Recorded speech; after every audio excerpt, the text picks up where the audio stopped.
Hello ladies and gentlemen, and welcome to our Superhero Fitness Kettlebell Gone Wild Bootcamp tutorial. We're going to take all of the movements that we've done in our Kettlebells Gone Wild Bootcamp, and we're going to go over and review them just so our campers know that the movement that goes along with what we're writing inside of our group.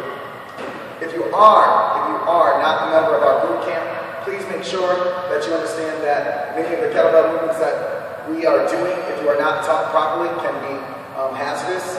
And make sure that you learn from an RKC certified kettlebell or a certified kettlebell instructor. We're going to go through our mobility first. Our mobility is just to heal and get our tendons and joints loose for the movements that we're going to do. And again, like I said, to heal and repair the tendons and joints that we stress during a workout. So here's the first part of our mobility. We're going to go through the rolls that we do, which are tendon and joint mobility. So our first one, we step back into an ankle roll. Make sure the toes down like a ballerina, and you roll the heel in a circle around. We do both sides. Then we're going to take it to a knee roll. We're going to put two little circles up here.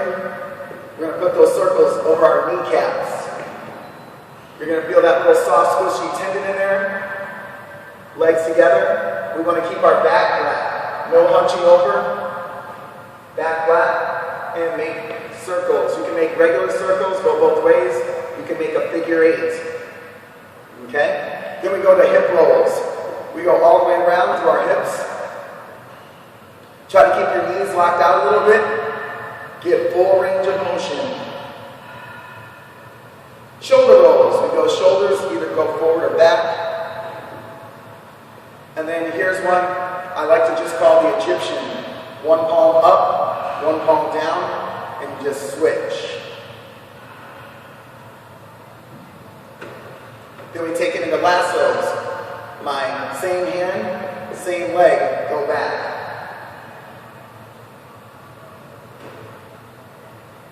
And we go lassos.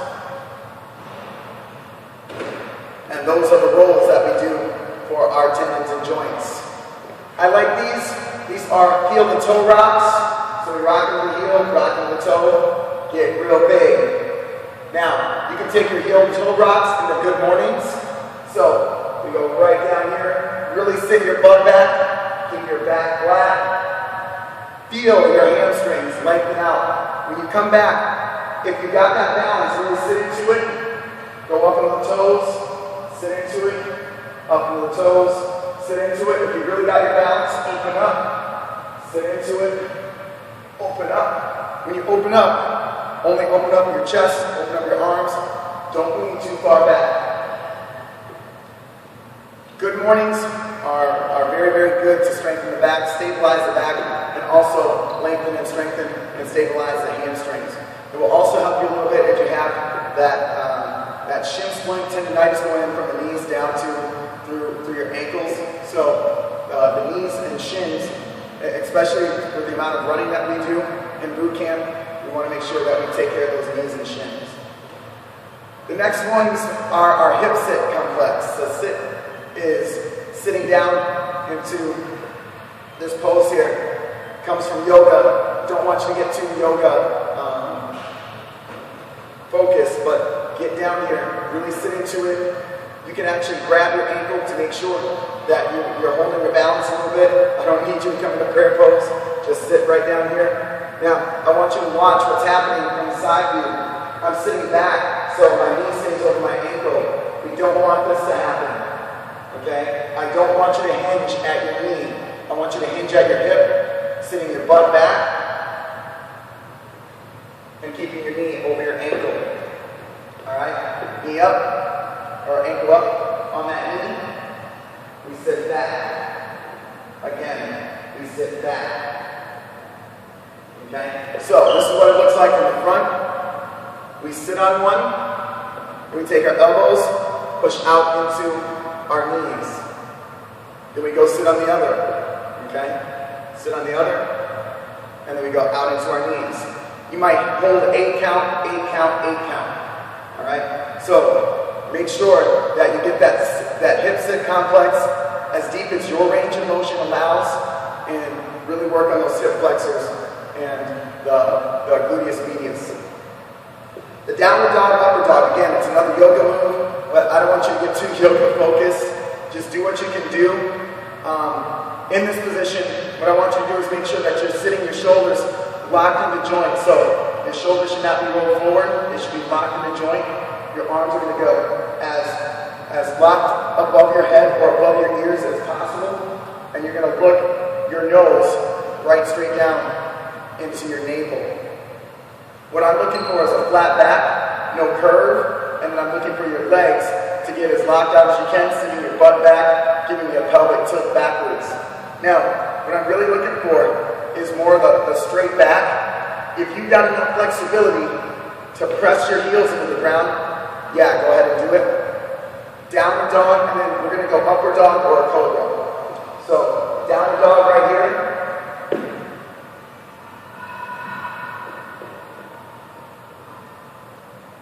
Then just come in so you're up. Again, when you come to up, make sure you show the shoulders down. Keep it down here. Lock out your elbows. If you can't do this, I'll take this cobra here. Okay? So that's your downward dog and upward dog, and that is your mobility. Now let's move into our kettlebell movements. Again, just a reminder, if you have not been taught by myself or a certified kettlebell instructor, RKC, KBC, HKC, there's a lot of kettlebell instructional courses out there. Make sure that your instructor has been taught kettlebell properly, because again, these movements, just like any other exercise, can definitely be hazardous or harmful to your well-being if you don't know how to do the movements correctly.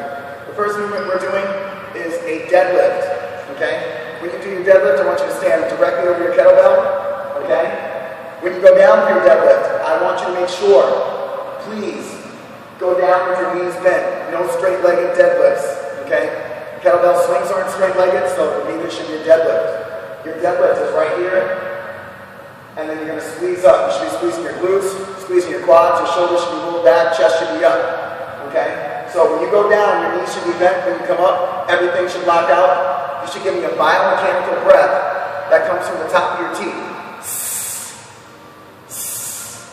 Alright?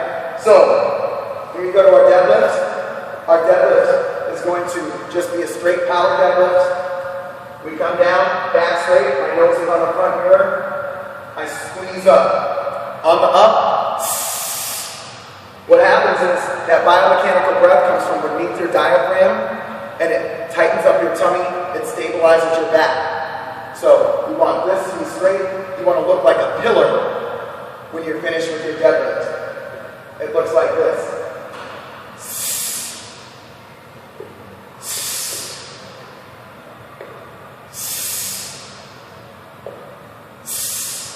Alright, so then we'll do a deadlift high pull. Deadlift high pull is the same explosive deadlift, but now we're just going to bring the kettlebell up to our chin, elbows a little bit higher than the kettlebell on our shoulders, and we go down. It's a touch and go. Again, my knees should bend when I go down.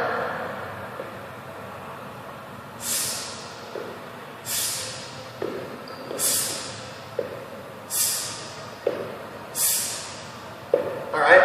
On the touch, on the deadlift, make sure the kettlebell always comes in between your feet. You do not want the kettlebell out here. Alright, the kettlebell should just land in between your feet. Sumo squats. Sumo squats are always underneath, because sumo squats and kettlebell are just like a front squat with a dumbbell. When we squat, make sure your butt goes back. Your knees stay over your ankles. Okay? Squats I love because they work on flexibility. They're a compound movement, and they burn a lot of calories for you folks that are trying to make a body transformation. So, my kettlebell stays right here by my face. I sit my butt back, and I drop all the way down. biomechanically correct because I'm taking the stress off of the patella tendons, MCL, ACL, and PCLs. And I come right back up. When I come up, I squeeze. Tummy's tight, sounds like this.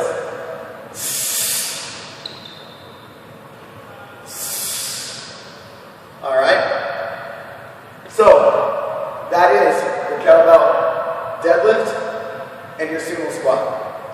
Next thing we're going to do is a kettlebell hike. All right? So, we're going to do the kettlebell hike just like a football. We're going to come down into that deadlift position or good morning position. Kettlebell's going to be slightly out in front of me. I'm going to take the kettlebell tilted backwards, and then all I'm going to do is hike it between my legs.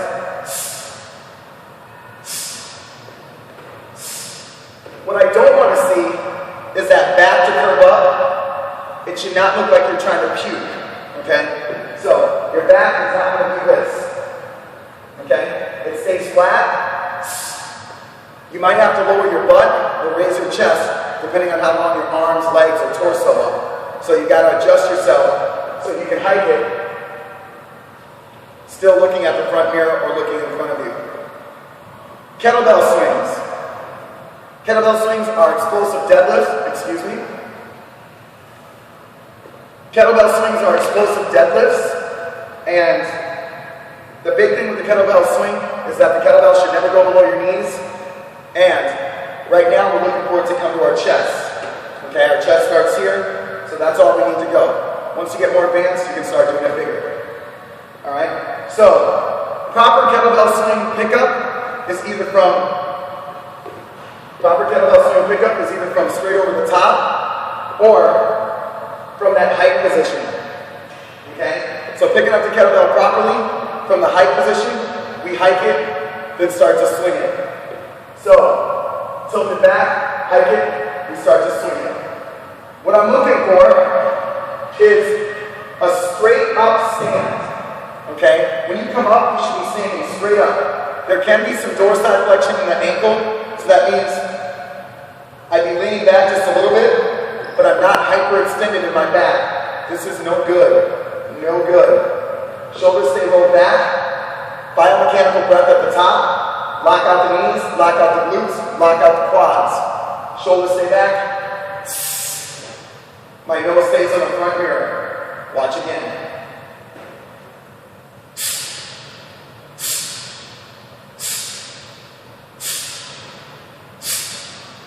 Alright? So now we're going to take that into a one-handed swing, and then we're going to take it into a high pull or a high rub. Alright? So, take that kettlebell. We start with the two-handed swing. We're going to take it to a high pull. Watch the kettlebell. It does not come back to my face.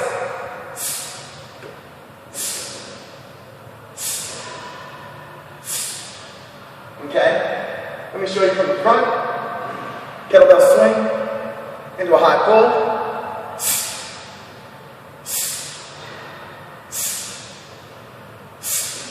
So if you need to swing the kettlebell to the other hand, it's just a hand-to-hand swing, that's what it's called. Hand-to-hand swing. So you might do swing, switch, and then the high pull. Switch it, high pull. Alright.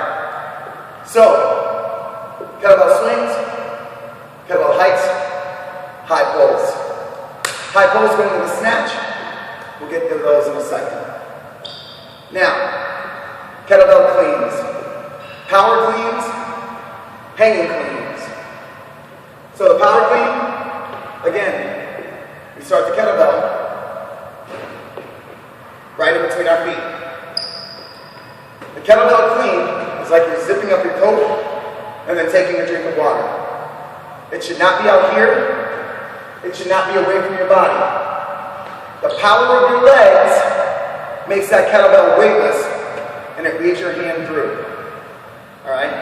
So your hand is facing back toward you and it comes up like you're going to drink some water. It should be in the rack position. Okay? Ladies, you might have to move over just a little bit. You do not want to put it in front of you and squish that tissue. So here and here. All right? So kettlebell cleans, C-L-E-A-N, kettlebell cleans. Right here, nose stays forward.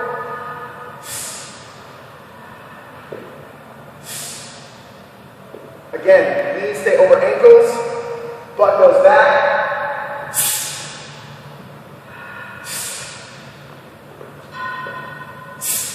Off the floor. Now, that's power clean, hanging clean. Stays right here, only about knee level, all right? So, we'll come here.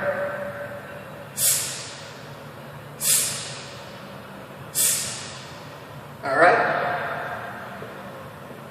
Power cleans, hanging cleans. Now, here's the big ones. The power clean or hanging clean will get you into the rack position. For all the stuff that's above your head, I know. Kettlebells, heavy, above your head. Make sure anytime you have that kettlebell wrapped and then it's going to go above your head, it should look like you're going to punch the ceiling. Okay? Kettlebells should never hang from your fingertips or from the joints of your phalanges, okay? So, we want the wrist to stay strong and up and erect, okay? So, this is a 52-pound kettlebell, so you definitely don't want to be hanging like dry cleaning. So, here's your head kettlebell clean, okay? There's my fist, and then what I'm going to do is punch the ceiling. Push press, okay? Still, my hand is punching the ceiling. I'm going to try to show you. No good. I can't get this up. I want the handle on my palm. All right? So now, we're going to take this, dip drive, up to the ceiling.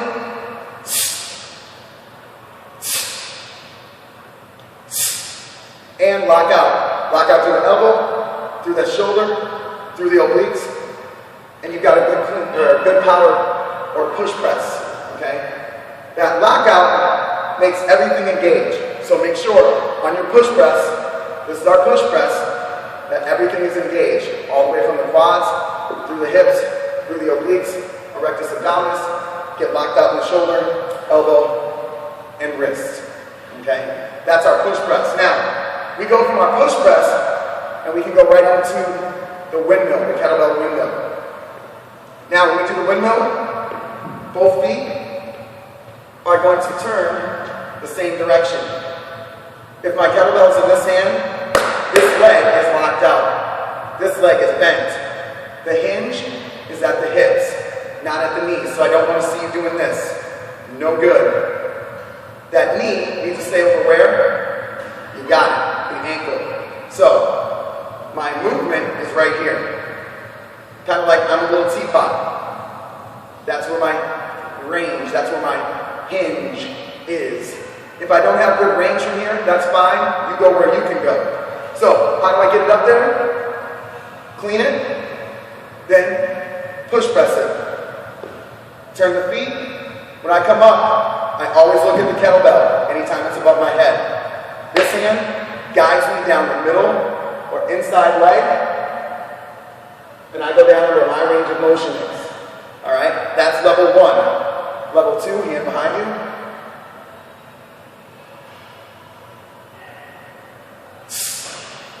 All right? And you make sure that when you bring it down, so you bring it down safely, the kettlebell should never travel from here all the way down to the floor. It comes back to the rack, then you swing it, hike it, and park it. Okay? So, you got your kettlebell, cleans, swings, push presses, and then windmills, all right? So, you want to make sure that you have all this stuff down, okay? I'm going to just review everything that we just did, and then I'm going to add the last thing that I want you to see. So, let's go for a two-handed swing. Here's your two-handed swing, okay? Some of you have seen this, where we do the kettlebell flip. We flip it both ways. All right? We take it to the hand-to-hand. High row.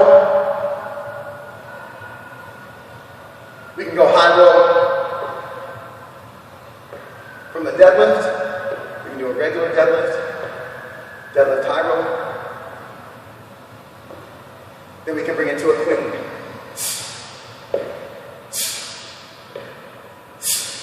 Switch it. Clean it. Hanging clean. Push press.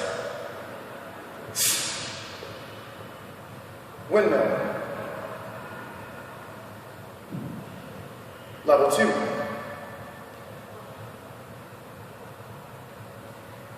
Safety. Bring it down. Swing. Sumo squat. Last thing I want to show you is a figure 8 to a hold. Kettlebell goes through my knees, never below. Through the thighs, through the knees, never below. Boom. Don't mind her.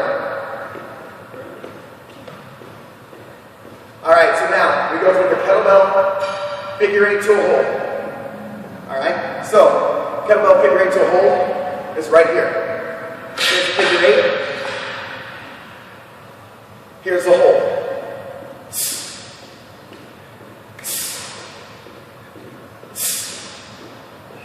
Right there. Alright? So, we go figure 8 to a hold.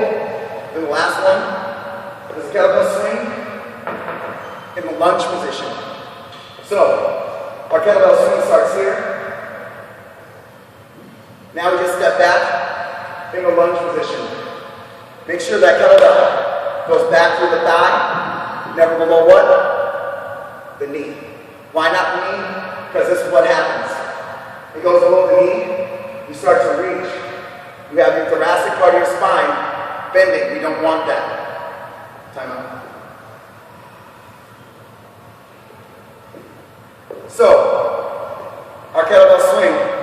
Right through the thigh, hips lock out just like a regular swing, and we go. Right here.